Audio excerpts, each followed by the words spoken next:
Hello, today we are going to do a no spend review for November.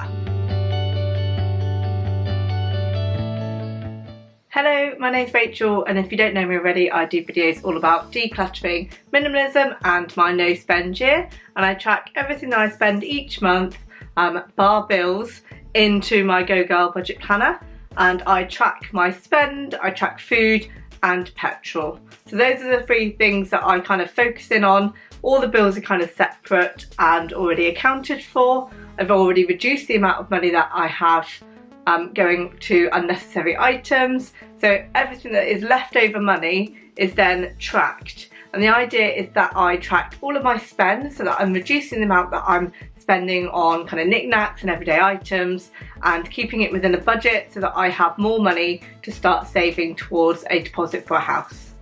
So let's have a look at how I've got on in November and where I spent my money so far. So normally I budget for about £100 for spend, and I have been, quite appalling.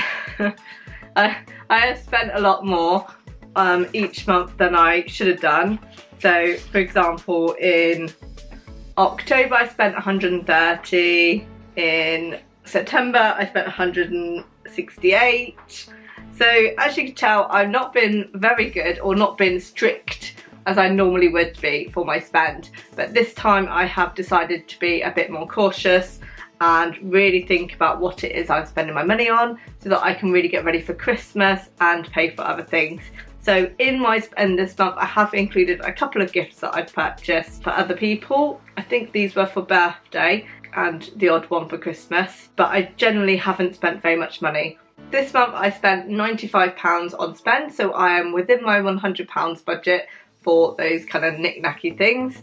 I spent some money on makeup because I needed some new product. I also bought some new containers, some like food container ones because I had glass ones before and I wanted to make them less heavy in the freezer when I'm freezing batch cooking so that I'm not damaging the freezer, I guess, from that. And I will use the ones that I've already got that are glass to kind of store some items in the cupboards instead. So they're still going to be used but not in the freezer where they could get, they're just too heavy and it makes it heavy opening the drawer. So I'm trying to be more tactful in how I use things. I only spent £9 on the little food containers, so it wasn't too bad. I did buy myself a book. It was Why Has Nobody Told Me This Before? It's by a psychologist, all about kind of the ups and downs of life, but because I follow her on TikTok and I thought it'd be really helpful to kind of get her wisdom because I really liked the way she was kind of presenting her ideas and I thought that would be really useful. So I've started reading that one. I don't know if I said about the pillow debacle before. I've had an issue with getting some new pillows.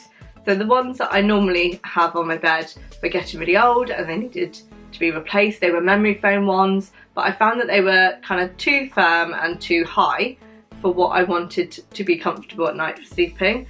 I went to Dunelm, I bought some pillows based on the sample product that was out, but I checked very carefully. The ones that I picked up were exactly the one that was being displayed, and I checked every single label quite thoroughly. And when I got home, it wasn't as thick as the display item one. In fact, it was so thin that you could squash it and kind of touch your fingers through it, which is no good as a pillow. And even doubling it up didn't work. It was quite uncomfortable and they were quite noisy because they were feather ones. So I wasted money. I think it was about £40 on two pillows that I can't use. So if anybody's got any suggestions of what to do with these pillows, because you can't return them because they are bedding, and despite my complaints to the company, they have not got back to me. They have told me that it's not their problem. So well done, Dunelm. Love that. So I think I ended up picking up some random ones that I saw some samples of in B&M, and I thought I've got enough to lose because I need new pillows and I was just not getting the quality super wanted, and I managed to get some that were just thick enough and they're much more comfortable to sleep on, and they've got a satin pillowcase and it's just much more relaxing, exactly what I wanted. So I did spend, I think they were £12 each, so they were £24 I did spend £24 on 2 pillows, but I need to sleep every night, so they're quite crucial. I feel like that's a worthwhile purchase, and hopefully I don't have to buy pillows for another couple of years, because that was quite a stressful time. And then the rest of the money went on some gifts. So £95, I didn't really spend very much, and I kind of kept within budget, which is, I feel is really good. Let's go on to food. I always feel like with my food budget I should have like 4 big shops and that's it, but I forget that I do go to the small supermarkets for gluten-free products, so that is quite important that I kind of allocate for that. So my budget is 230, and I'm kind of going with the idea that I needed to increase it. I think that's what I said last time, I was going to look at going to 250. I thought I was doing really well, but I have done a few extra little shops which have kind of creeped it over. So I did £277 for my food shop, but at least it is controlled and it has been kind of thought out. I've used everything that I've bought and kind of not had very much wastage, which is really good.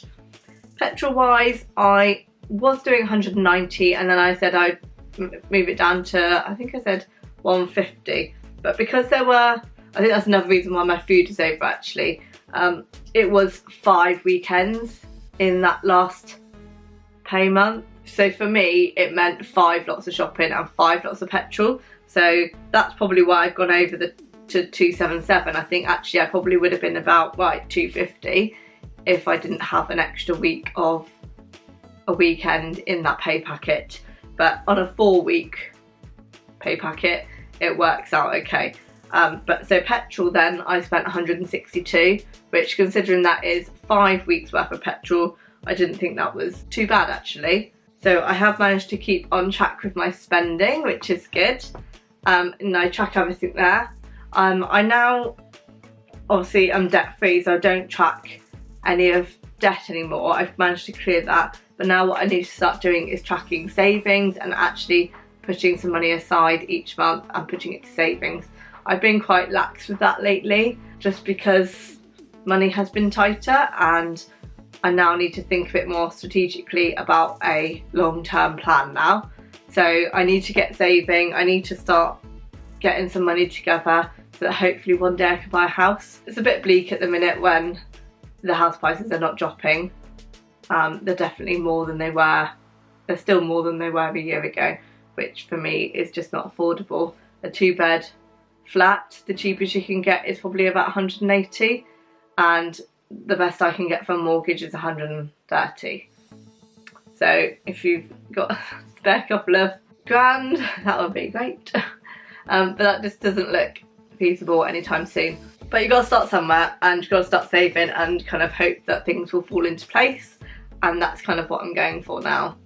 I will be back for more videos on minimalism, decluttering and my no spend year. So don't forget to check out the link below if you want to see more videos regarding that, and I shall see you soon. Take care, bye.